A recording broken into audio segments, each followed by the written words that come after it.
Hello दोस्तों, maths warrior के YouTube channel पर आप सभी का स्वागत है। मैं जेपी सर। कल मैं पढ़ाया था नंबर सिस्टम में अंक के बारे में। आज हम उसके आगे देखेंगे। यहाँ पे लिखा गया है प्राकृतिक संख्या। अंक कल हम लोग पढ़ लिए हैं कि अंक क्या है। अंक कितने होते हैं? 10। अंक की संख्या कितनी होती है? 10। मैंने बताया था 0, 1, 2 और लेकर कहां तक? 9 तक। ये 9 तक अंक की चर्चा कर दिए थे कि 0 से लेकर 9 तक क्या है? एक प्रतीक चिन्ह है। एक प्रतीक चिन्ह है। इन प्रतीक चिन्हों को क्या कह दिया गया है? अंक। अंकों की संख्या कल मैं बता दिया हूं कि 10 है। अंक पे थोड़ी चर्चा हुई थी। अब हम आगे बढ़ते हैं। नंबर सिस्टम में प्राकृतिक संख्या, नेचुरल नंबर। नेचुरल नंबर क्या होता है? नेचुरल नंबर को एक और हम नाम दे सकते हैं, इसी को धन पूर्णांक भी कहते हैं। इसी को हम धन पूर्णांक भी कह सकते हैं। धन पूर्णांक मतलब positive integer. Positive integer. Positive integer. Integer आगे बताऊंगा क्या है इंटीजर। फिलहाल में समझिए कि प्राकृतिक संख्या को धन पूर्णांक कहते हैं। गिनती की सभी संख्याएं प्राकृतिक संख्या कहलाती। प्राकृतिक संख्या की स्टार्टिंग कहां से होगी? 1, 2, 3, 4। कहां जाके खत्म होगी ये हमें पता नहीं। प्राकृतिक संख्या सबसे अगर छोटी प्राकृतिक संख्या बताया जाए तो उसकी वैल्यू क्या होगी?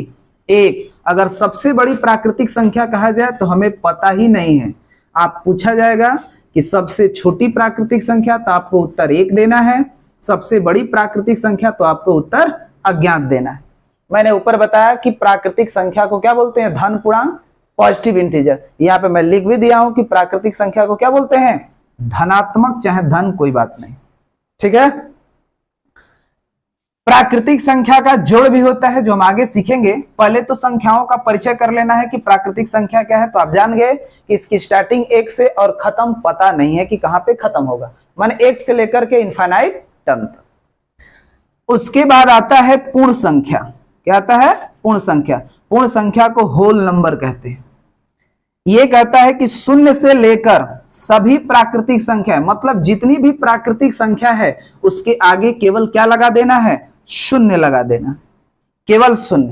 प्राकृतिक संख्या में यदि हम 0 लगा दे तो वह कैसी संख्या बन जाएगी? पूर्ण संख्या बन जाएगी। पूर्ण संख्या का निर्माण हो जाएगा। अब बात आएगा कि सबसे छोटी पूर्ण संख्या, सबसे छोटी प्राकृतिक संख्या तो 1, लेकिन सबसे छोटी पूर्ण संख्या बताएंगे तो आप 0 बताएंगे। सबसे बड़ी पूर्ण संख्या, इसका भी पता नहीं है।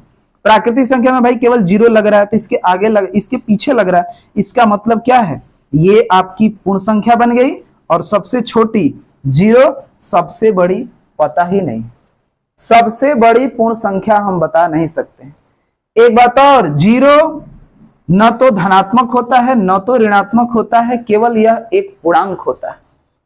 परिमेय संख्या भी होगा, वास्तविक संख्या भी होगा, कॉम्प्लेक्स नंबर भी होगा, जिसकी आगे हम चर्चा करेंगे। फिलहाल में इतना जानिए कि 0 न तो धनात्मक होता है, धन और ऋण नहीं होता है। केवल क्या होता है? अभी फिलहाल में पूर्ण संख्या है, आगे पूर्णांक बनेगा, आगे चल के परिमेय बनेगा, वास्तविक बनेगा, तमाम तरह की संख्याएं बनेगी। तो ये रहा हम लोग का प्राकृतिक संख्या, पूर्ण संख्या। तो प्राकृतिक संख्या का सेट को कैपिटल N लिख दीजिए या I+ लिख दीजिए, और होल नंबर को हम W से रिप्रेजेंट करते हैं। तो प्राकृतिक संख्या और पूर्ण संख्या, बात समझ गए? आइए हम थोड़ा आगे बात करते हैं। आगे बात करते हैं पूर्णांक। पूर्णांक क्या है? पूर्णांक, जिसको अंग्रेजी में इंटीजर बोला जाता है। इंटीजर। पूर्णांक, देखिए पूर्णांक 3 तरह के होते हैं। पूर्णांक 3 तरह के होते हैं। एक आपको बोला जाएगा ऋणात्मक पूर्णांक। ऋणात्मक पूर्णांक, जिसको हम कहते हैं negative integer. Negative integer. Negative integer.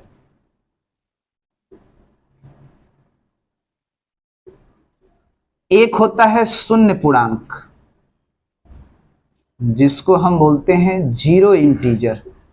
0 integer, समझ जाना, 0 इंटीजर। एक होता है धनात्मक पूर्णांक, जिसको हम बोलते हैं पॉजिटिव इंटीजर, पॉजिटिव इंटीजर,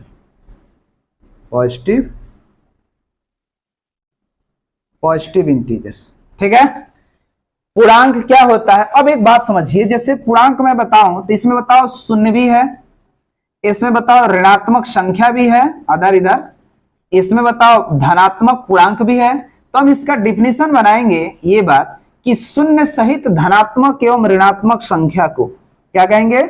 शून्य सहित धनात्मक एवं ऋणात्मक संख्या को, शून्य सहित धनात्मक एवं ऋणात्मक संख्या को, धनात्मक एवं ऋणात्मक संख्या को, धनात्मक एवं ऋणात्मक संख्या, धनात्मक एवं ऋणात्मक संख्या को पूर्णांक संख्या कहते हैं, पूर्णांक संख्या कहते हैं, पूर्णांक संख्या।